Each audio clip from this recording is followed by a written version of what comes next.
Nah, fruktosa 1,6 fosfat ini pada reaksi yang ketiga ini dia akan terjadi lagi penggunaan ATP seperti pada reaksi yang pertama ini, di mana satu fosfat itu akan dilepas atau dihidrolisis dari ATP sehingga molekul ATP berubah menjadi adenosin difosfat, 2 fosfat dari 3 fosfat, dan ini dikatalisis oleh enzim fosfofruktokinase.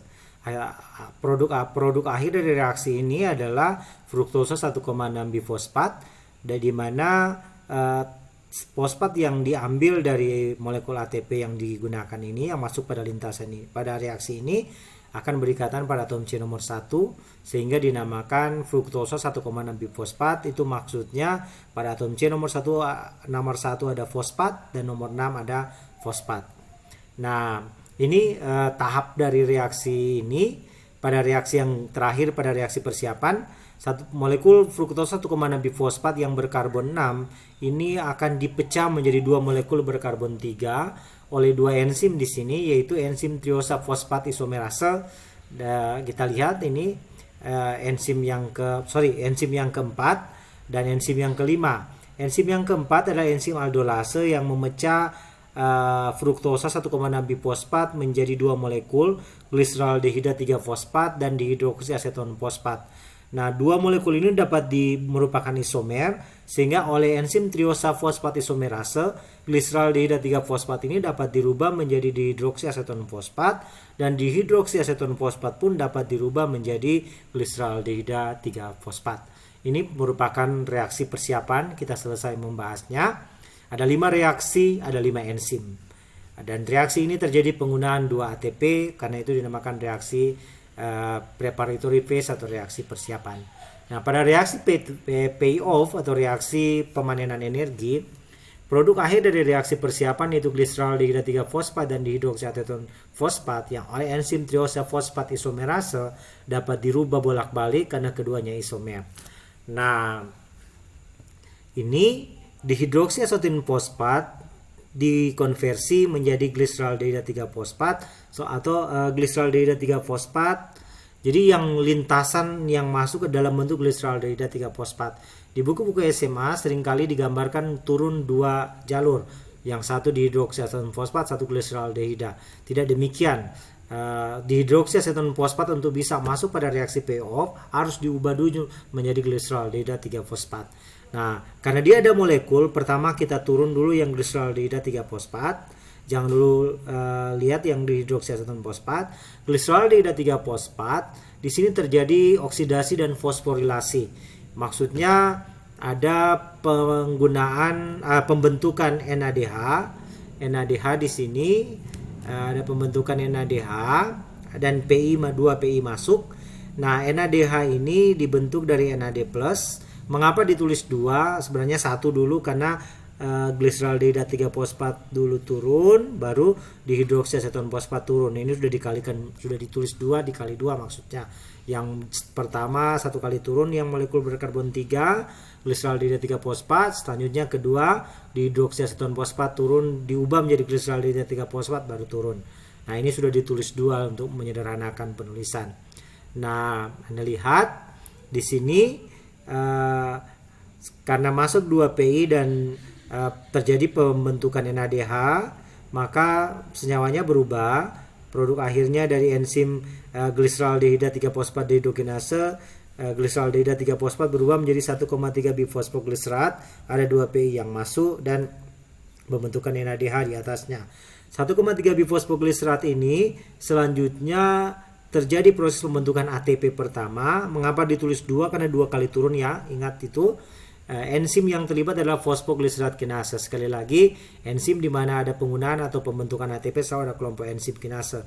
Mengapa dikatakan fosfogliserat? Karena dia memang molekulnya bifosfogliserat, fosfogliserat 1,3.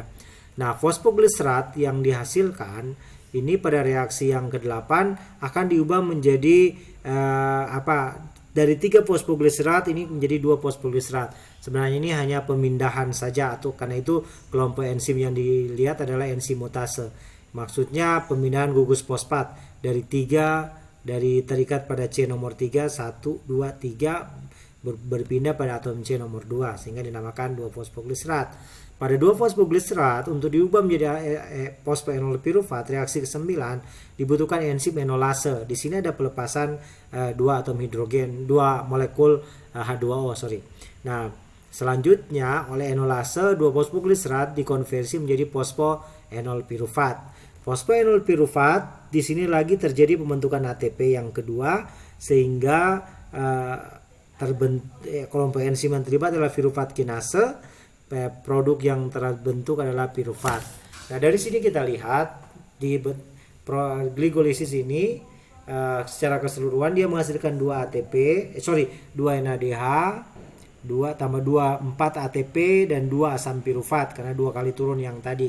Tetapi pada tahap awal kan terjadi penggunaan 2 ATP sehingga harus dikurangkan sehingga produk neto atau produk bersih glikolisis adalah 2 NADH, 2 ATP, dan 2 asam piruvat. Oke, ini bisa saja glikolisis itu agak lain pada tumbuhan karena tumbuhan itu adalah organisme autotrof kaya dengan karbohidrat. Ini kita bisa lihat ada glukosa yang dari start dari pati diubah menjadi glukosa 6,1 fosfat, glukosa 6 fosfat, fruktosa 6 fosfat, tidak lagi lewat glukosa baru glukosa 6 fosfat pada reaksi yang ini kan dilihat glukosa 6 fosfat ini karena dari pati glukosa 1 fosfat dia dirubah menjadi glukosa 6 fosfat dan seterusnya. Jadi lintasan glikolisis itu bisa bervariasi apalagi pada tumbuhan. Nah, apa yang penting dalam lintasan glikolisis? Enzim yang terlibat adalah 10 substrat, baru interaksi dengan pathway lain, regulasi glikolisis dan hubungan dengan sistem koordinasi atau sistem saraf, sistem hormon kalau khusus pada hewan, dan ada penyakit-penyakit gangguan akibat metabolisme glukosa. Ini sebenarnya mekanisme regulasinya nanti kita bahas tersendiri. Itu regulasinya bisa konsentrasi ATP dan 3 titik regulasi. Kita lihat ini perubahan konsentrasi ATP seluler bisa menginduksi proses glikolisis karena glikolisis itu menghasilkan ATP. Ini Anda lihat ATP 5 milimolar, konsentrasi ideal 10%. Kalau dia sudah ADP menurun dan AMP menurun, maka akan menginduksi proses glikolisis sehingga proses ATP itu terbentuk. Kita akan bahas sendiri ini pada pertemuan selanjutnya. Nah, kita lihat dulu mekanisme gluconeogenesis. Ini menggunakan lintasan yang sama tapi proses yang berbeda. Yang satu degradasi, yang satu biosintesis. Nah, ini sehingga ditulis anabolik lewat berlawanan dengan katabolik. Diregulasi berbeda, energi gluconeogenesis justru membutuhkan ATP bukan menghasilkan ATP. Nah, ini contoh gluconeogenesis bagaimana pembentukan glukosa dari senyawa prekursor non karbohidrat. Ini Anda lihat bisa dibentuk dari asam laktat. Asam laktat diubah menjadi asam piruvat, masuk ke siklus Krebs. Baru ini asam-asam aminoglukogenik masuk ke siklus Krebs. Gliserol juga ini asam laktat ya, asam laktat, baru asam amino, baru ini derivat lipid, hasil gliserol diubah menjadi gliserol. Itu bisa masuk juga membentuk glukosa 6 fosfat tentu lewat proses gluconeogenesis. Nah, gluconeogenesis itu semua mekanisme dan lintasan yang bertanggung jawab atas pengubahan senyawa non karbohidrat menjadi glukosa. Jadi bukan bahan bakunya bukan karbohidrat, bisa dari asam amino, asam laktat atau dari senyawa turunan dari lipid. Nah, lintasan gluconeogenesis ini memiliki 7 reaksi yang sama dengan glikolisis tapi 3 reaksinya berbeda. Mari kita lihat. Kalau glikolisis itu dari atas, kalau gluconeogenesis dari bawah. Kan dari atas degradasi dari C6 menjadi C3, ini justru sebaliknya, dari C3 menjadi C6. Nah, piruvat ini untuk pada gluconeogenesis ini dia akan diubah menjadi oksaloasetat oleh enzim piruvat karboksilase menggunakan 2 ATP. Ini terjadi di matriks mitokondria karena oksaloasetat ada di matriks mitokondria. Selanjutnya oksaloasetat ini akan diubah menjadi fosfoenol piruvat dari matriks mitokondria dibawa ke sitoplasma.